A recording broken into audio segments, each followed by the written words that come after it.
Hello everyone, मैं doctor Shrikant बावसे अपने YouTube channel में आप सभी इन्वेस्टर्स और ट्रेडर्स लोगों का स्वागत करता हूँ। जब भी हम बोलते हैं कि लॉन्ग टर्म के लिए इन्वेस्टमेंट करो, तो सबसे पहले किसी भी इन्वेस्टर के दिमाग में एक क्वेश्चन अराइज हो जाता है कि क्या सच में लॉन्ग टर्म में पैसा बनता है? अगर बनता है तो वो कितना बनता है? दूसरा एक क्वेश्चन रहता है इन्वेस्टर लोगों के दिमाग में कि हमारे पास में तो बहुत छोटा अमाउंट है, ये छोटा अमाउंट अगर हम इन्वेस्टमेंट करते हैं तो हमें कितना रिटर्न मिलेगा? कुछ ज़्यादा रिटर्न नहीं मिलेगा, ऐसे उनको लगता है। और इस वजह से बहुत सारे इन्वेस्टर्स ऐसे रहते हैं कि जो स्टॉक मार्केट में इन्वेस्टमेंट नहीं करते, उनको ऐसा लगता है कि स्टॉक मार्केट में इन्वेस्टमेंट करना है तो हमारे पास में लाखों रुपए चाहिए। लेकिन इस वीडियो में मैं आपको बताने वाला हूँ कि लॉन्ग टर्म में वेल्थ कैसे जनरेट होती है, लॉन्ग टर्म में कैसे वेल्थ क्रिएट की जा सकती है, और छोटे से छोटे अमाउंट का जो हम बोलते हैं मल्टी बैगर रिटर्न वो कितना हो सकता है। ये एक एग्जाम्पल रहेगा कि जिससे आपकी आंखें खुल जाएगी कि अगर आप छोटा सा भी इन्वेस्टमेंट करोगे तो आपको कितना जबरदस्त रिटर्न मिल सकता है। स्टार्टिंग में मैं आपको इस कंपनी का नाम नहीं बताऊंगा, लेकिन सिर्फ इतना बताऊंगा कि आज इस स्टॉक का प्राइस 12,000 रुपए है, 12,000 रुपीज का एक ही शेयर है। जैसे कि अभी आप देखोगे इस ग्राफ में आज से 6 महीने पहले इसका जो प्राइस था वो था 6,000 रुपए। इसके बाद में अगर हम एक साल पहले की बात देखते हैं तो इसका प्राइस था सिर्फ 4,500 रुपए। अगर हम देखते हैं कि 2 साल पहले इसका प्राइस कितना था, तो 2 साल पहले इसका प्राइस था 2,650 रुपए। इसके बाद में हम देखते हैं कि 5 साल पहले इसका प्राइस कितना था, तो था 1,600 रुपए। इसके बाद में हम नेक्स्ट ग्राफ में अभी देखते हैं कि 10 साल पहले इसका प्राइस कितना था। 10 साल पहले इसका प्राइस था सिर्फ 300 रुपए।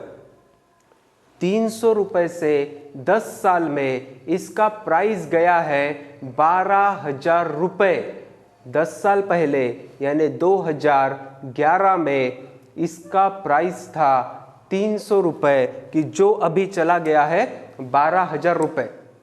हम यहीं पे नहीं रुकेंगे, हम इसके भी पहले इसका प्राइस देखते हैं कि 20 साल पहले इसका प्राइस कितना था। तो 20 साल पहले अक्टूबर 21 आज चल रहा है, हम देखते हैं 20 साल पहले यानी अक्टूबर 2001 में इसका प्राइस जैसे कि आपको दिख रहा है सिर्फ 14 रुपए था। 14 रुपए से इसका प्राइस चला गया है 12,000 रुपए।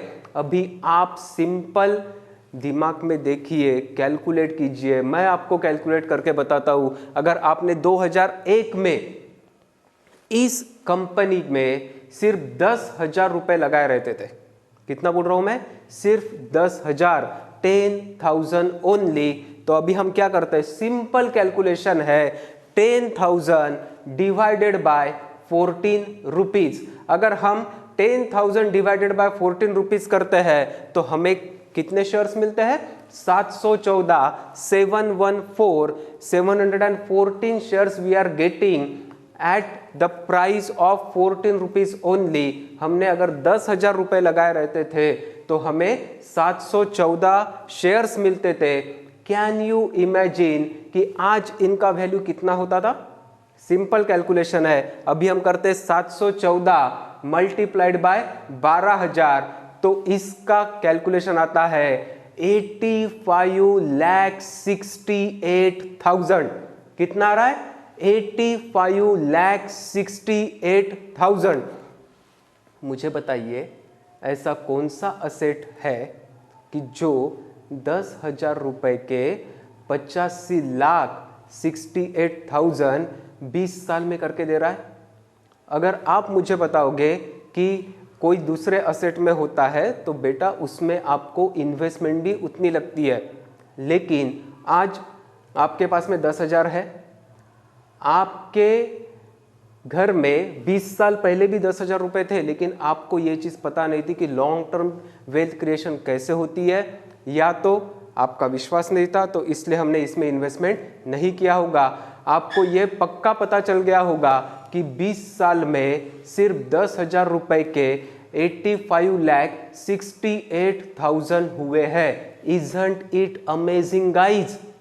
लेकिन अभी जो मैं बोल रहा हूं वो सबसे ज्यादा इंपॉर्टेंट है, ये आपको ध्यान से सुनना है।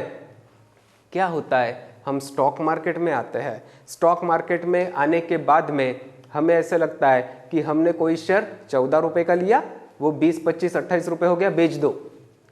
30 का लिया 60 हो गया, अरे डबल हो गया, बेच दो। 60 का लिया 120, 180 हो गया, अरे 60 का 180 हो गया, 3 टाइम्स हो गया पैसा, बेच दो। कितना पैसा की मिलेगा आपको? दुगना तिगुना। लेकिन उससे क्या होगा, आपके 10,000 के 20,000 हो जाएंगे, 20,000 के 40,000 हो जाएंगे। लेकिन इससे आप अमीर बनने वाले हो क्या? The answer is big no.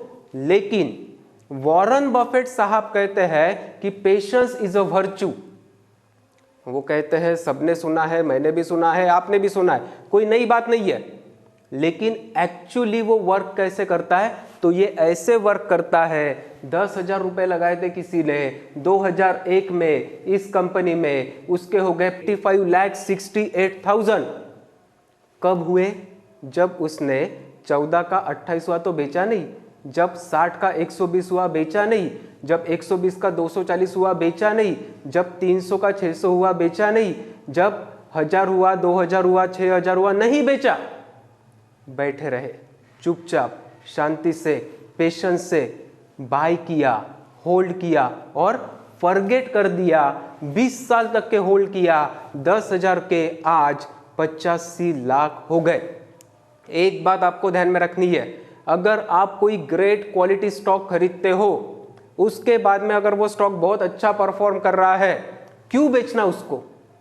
अगर एक आपके पास में काऊ है और वो आपको दूध दे रही है, जिससे दही बनता है, घी बनता है, छाछ बनता है, पनीर भी बनता है, ये सभी प्रोसेसेस है, उसको क्यों बेचना है आपको? अगर वो स्टॉक अच्छा परफॉर्म कर रहा है, वो आपको डिविडेंड दे रहा है, ग्रोथ दे रहा है, कैपिटल एप्रिसिएशन दे रहा है, उस स्टॉक को क्यों बेचना? इसलिए हमेशा लॉन्ग टर्म में इन्वेस्टमेंट कीजिए, ग्रेट क्वालिटी स्टॉक को चुनिए, उसके बाद में उसको खरीदिए और खरीद के उसको भूल जाइए 10 साल 20 साल। अगर हम एफडी में इन्वेस्टमेंट करते हैं तो उसको भूल जाते हैं 8-9 साल के लिए, डेली उसको देखते नहीं है कि मेरा पैसा कितना हुआ। तो जब आप स्टॉक मार्केट में इन्वेस्टमेंट कर रहे हो, क्यों उसको देखना है? अच्छा स्टॉक खरीदो और उसको भूल जाओ। So this is all for today in this video. अगर आपको ये मेरा वीडियो पसंद आया तो please please please do not forget to like, subscribe and share with all your friends. Thank you so much.